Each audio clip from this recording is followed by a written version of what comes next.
Joining me right now is the Heritage Foundation Senior Fellow for China Strategy and author of The 100-Year Marathon, which is a must-read. Michael Pillsbury is here. Michael, good to see you. Thanks so much for joining me.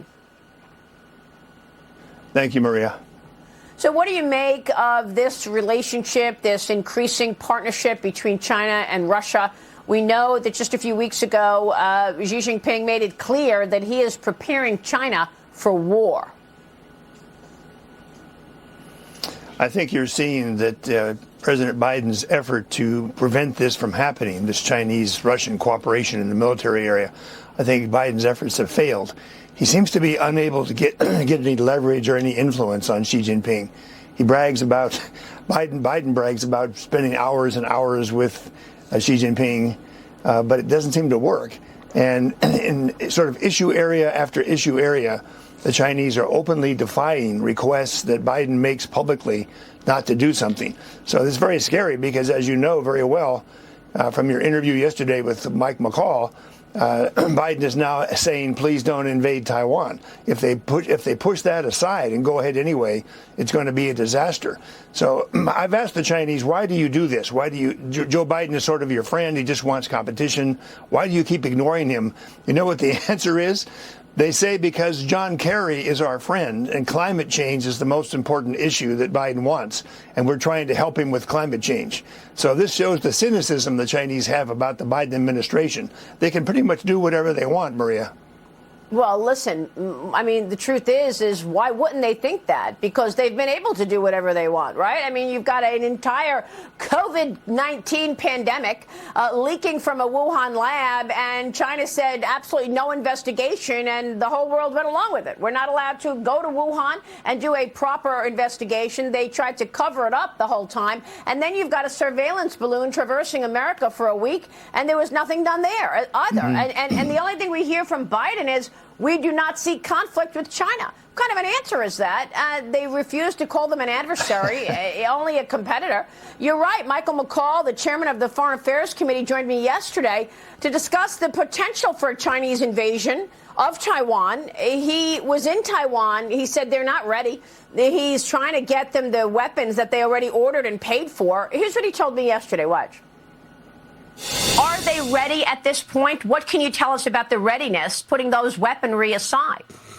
You know, they have a ways to go. I signed off on 22 weapon systems, Maria, 3 years ago, some as long as 5 years ago, that have yet to go into Taiwan. They've actually paid for these weapons. So when I meet with President Tsai, her first question is, when am I going to get my weapons? And why is that important? Because the weapons provide the deterrence. The deterrence promotes peace and stops conflict. If we have no deterrence, just like Ukraine, if we have no deterrence on the ground in Taiwan, rest assured, Chairman Xi will make that calculation. Michael, one thing that McCall told me was that he's trying to get the ISR or the Starlink system into Taiwan. That would give Taiwan eyes and ears on the ground into China's backyard. Taiwan doesn't have that. And he says he's going to push for that. What is your reaction to what he said about those weapons? And why, does it make sense to you that they still haven't been delivered? He said that they can't make the weapons fast enough. But, Michael, it's been 5 years. Maria, a great deal depends on Chairman Mike McCall. He has the legislative power that the Mike Gallagher Select Committee does not have. So his weight applied to the Taiwan issue overall, applied to China, could make a huge difference. But so far, the Biden administration seems to be finessing him. They're not giving him direct answers. Some Biden staffers I know have said they're simply not going to do anything Mike McCall asked them to do. He would have to use really strong measures like appropriations being held up for the State Department, blocking confirmation of senior officials to get the attention of the Biden White House. It's going to take a lot more than just talking about it. That's why the Heritage Foundation is putting out a checklist of 100 recommendations. We're trying to see who is voting against these recommendations, who is helping China in the Congress. Right now, we don't know. We know there are heroes like Mike McCall who want to do something.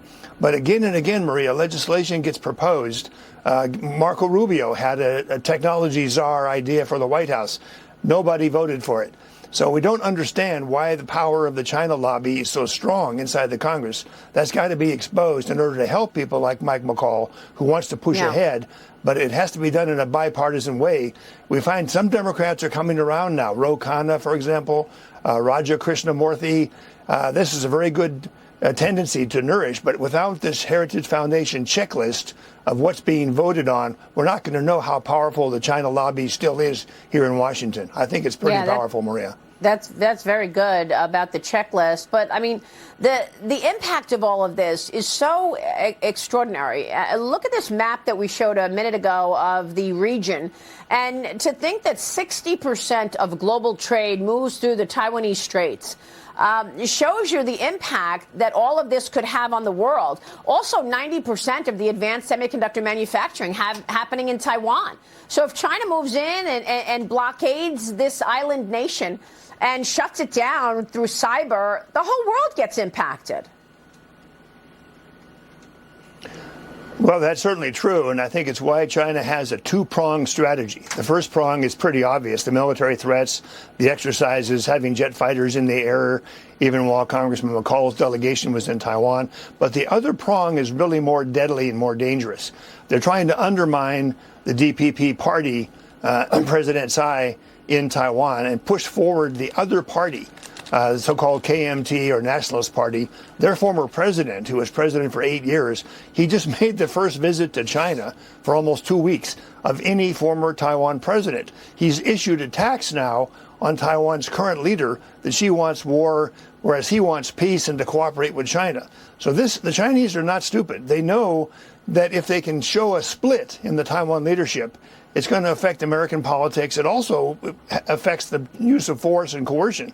If you've got this big split on Taiwan, with some saying we're pro-China, some saying we're a democracy, please defend us. It's all the more reason why the mystery of these $19 billion of weapons is so important. What in the world has happened to these weapons?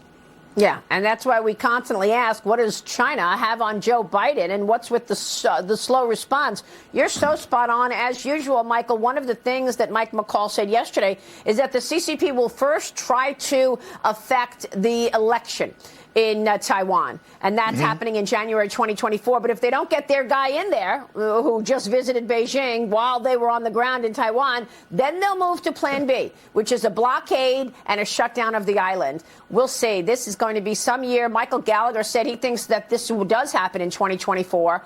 Well, we'll be watching, and we hope to talk with you along the way, Michael. Thank you.